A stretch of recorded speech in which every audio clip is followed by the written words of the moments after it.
నమస్తే, welcome to Suman TV. ఆదమరిచారో మీ జేబులు ఖాతాలు గుల్లవ్వాల్సిందే. నేను ఎందుకు ఈ మాట చెబుతున్నానంటే, ఈ మధ్య కాలంలో సైబర్ నేరాలు విపరీతంగా పెరిగిపోయాయి. ఇది మనందరికీ తెలిసిన విషయమే. ముఖ్యంగా డిజిటల్ అరెస్ట్ అంటూ కూడా చాలా మంది కాల్స్ చేయడం, ఎక్కువగా విశ్రాంత ఉద్యోగులను టార్గెట్ చేస్తూ వాళ్ళ అకౌంట్లను ఖాళీ చేస్తున్నారు. ఈ నేపథ్యంలోనే కాకినాడకు చెందిన ఈయన విజయవాడకు చెందిన వ్యక్తి తన మనవరాల చదువు కోసం వీళ్ళు కాకినాడ వచ్చి ఇక్కడ అద్దుకుంటూ ఉన్నారు. ఈయన రిటైర్ అయిన తర్వాత తన అకౌంట్లో ఉన్న డబ్బు ఏదైతే ఉందో ఆ డబ్బును చాలా ఈజీగా సైబర్ నేరగాళ్లు ఖాళీ చేశారని చెప్పుకోవాలి. ఆయన బ్లింకిట్లో ఒక వస్తువును కొనుగోలు చేసేందుకు ఆర్డర్ పెట్టుకున్నారు.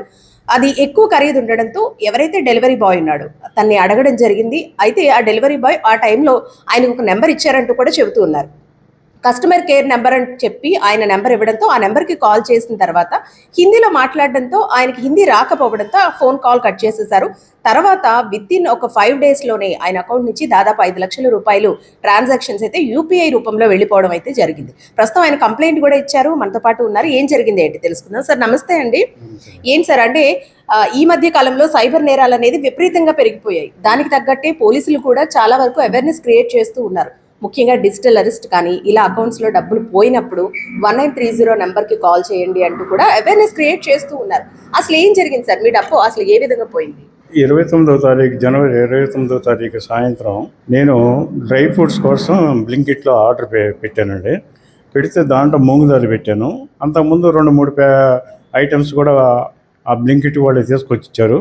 సాయంత్రం 6 ఆ ప్రాంతంలో ఈ మూంగు దాలి తీసుకొని వచ్చాడండి. తీసుకొని వచ్చిన తర్వాత దాని ఎంఆర్పి రేటు 53 రూపాయలు ఉన్నాయి. 53 రూపాయలకి 111 రూపాయలు బిల్లు చేశారు. దానికి 111 ఎందుకని చెప్పి నా డెలివరీ బాయ్ని అడిగాను. సార్ నాకు తెలియదు, నేను కేవలం డెలివరీ వాళ్ళు ఇచ్చింది తీసుకొని వచ్చి మీకు ఇవ్వటం వరకేనండి, మిగతా విషయాలు నాకు తెలియదు అన్నాడు. అయితే మీ షాప్ మేనేజర్ గారి నెంబర్ చెప్పమని నేను అడిగాను. ఆ సినిమా హాల్ రోడ్లోనే ఉంటుందండి మా షాపు అని చెప్పాడు. నాకు తెలియదు కదా, ఫోన్ నెంబర్ ఇస్తే ఆ నెంబర్తో నేను మాట్లాడతాను మీ మేనేజర్ గారితో అని చెప్పాను.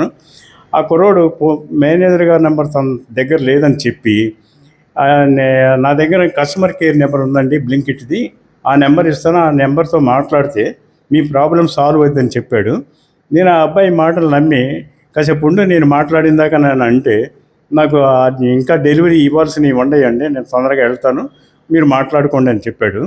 అది నేను చేసిన అతను వెళ్ళిన ఒక పావు గంట తర్వాత అతను ఇచ్చిన నెంబర్కి ఫోన్ చేశాను. ఫోన్ చేస్తే అతను హిందీలో రెస్పాన్స్ అవుతున్నాడు. హిందీలో అతను నాకు హిందీ లాంగ్వేజ్ రానందున నేను ఆ హిందీ లాంగ్వేజ్కి నేను అతనికి రెస్పాన్స్ కాలేదు.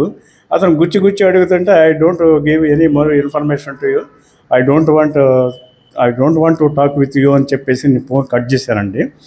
కట్ చేసిన తర్వాత మళ్ళీ 5 నిమిషాలు ఆగి 5-6 సార్లు అతను మళ్ళీ కాల్ చేయడం జరిగింది. నేను అసలు కాల్స్ లిఫ్ట్ చేయలేదు. ఆ విధంగా మళ్ళీ ఇది 29వ తారీఖు సాయంత్రం 6-7 మధ్య జరిగిన దానికి 6వ తారీఖు ఉదయం నేను ఇక్కడ మాకు దగ్గరలో ఉండే భీమా హోటల్ దగ్గరకి వెళ్ళి ఇడ్లీ తెచ్చుకున్నామని చెప్పి నేను వెళ్ళాను. అక్కడ డబ్బులు ఫోన్పే ద్వారా పే చేయడానికి చేస్తుంటే దాంట్లో 5 లక్షల చిల్లర ఉండాల్సిన డబ్బులు కేవలం 600 మాత్రమే ఉన్నాయి. ఏంటి అని చెప్పేసి నీ ఫోన్పేలో ఉన్న హిస్టరీ పాయింట్ ప్రెస్ చేస్తే మొత్తం డబ్బులన్నీ డ్రా చేసినట్టున్నాయి. నాకు ఎమ్మటే భయం వేసి నా అకౌంట్ ఉన్న యాక్సిస్ బ్యాంక్ దగ్గరికి మేనేజర్ గారిని కలిస్తే మీది అంత ఫ్రాడ్ జరిగిందండి, మీ డబ్బులన్నీ వేరే వాళ్ళు చేశారని చెప్పేసి చెప్పడం జరిగింది. అదేవిధంగా యాక్సిస్ బ్యాంకులో 4,90,930 రూపాయల 73 పైసలు యాక్సిస్ బ్యాంక్ అకౌంట్స్ దగ్గర 5 టైమ్స్ వాళ్ళు డ్రా చేయడం జరిగింది. ఆ తర్వాత యూనియన్ బ్యాంకులో కూడా ఒక 10,000 డ్రా చేయడం జరిగింది. మొత్తం కలిసి 5 lakhs అబౌవ్ ఫ్రాడ్ జరిగిందండి. ఆ బ్యాంక్ మేనేజర్ వాళ్ళని కోఆపరేట్ చేయడానికి ఎమ్మటే 1930కి online cyber crime complaint register చేసామండి. ఆ తర్వాత నేను సిఐ సాయంత్రం 6 ఆ ప్రాంతంలో 7 ఆ ప్రాంతంలో 6వ తారీఖు సాయంత్రం 7 ఆ ప్రాంతంలో మళ్ళీ సిఐ గారి దగ్గరికి వెళ్ళి అక్కడ సిఐ గారికి కూడా అడ్రస్ చేస్తూ ఒక కంప్లైంట్ లెటర్ ఇవ్వడం జరిగిందని అక్కడున్న స్టాఫ్కి ఇచ్చేసి వచ్చాను. వచ్చిన సార్, మీరు పోలీస్ స్టేషన్కి వెళ్ళి కంప్లైంట్ రైజ్ చేశారు కదా, అంటే జరిగింది ఏంటి అనేది చెప్పారు. ముఖ్యంగా ఇందులో మనం సస్పెక్ట్ చేయాల్సింది ఏంటంటే, ఎవరైతే మీకు బ్లింకిట్ నుంచి తీసుకొచ్చాడో డెలివరీ బాయ్ ఉన్నాడో తను ఇచ్చిన నెంబర్కి మీరు కాల్ చేశారు. సో వాళ్ళని పిలవడం జరిగిందండి. పోలీసులు ఏం చెప్పారు? పోలీస్ డిపార్ట్మెంట్ వారు సిఐ గారు చాలా ఈ మ్యాటర్ని సీరియస్గా తీసుకొని నాకు డెలివరీ చేసిన బాయ్ని ఆ షాప్ యొక్క మేనేజర్ గారిని ఇద్దరిని కూడా పిలిపించి అడగటం జరిగింది.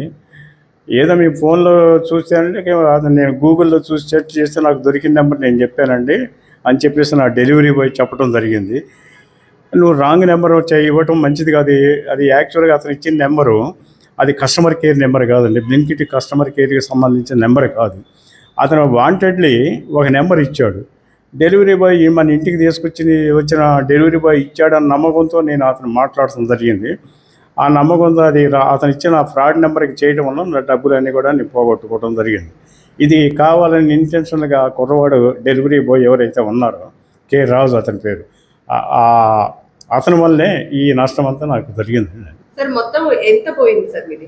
మొత్తం యాక్సిస్ బ్యాంక్ అకౌంట్లోంచి 4,90,930 రూపాయల 73 అండి.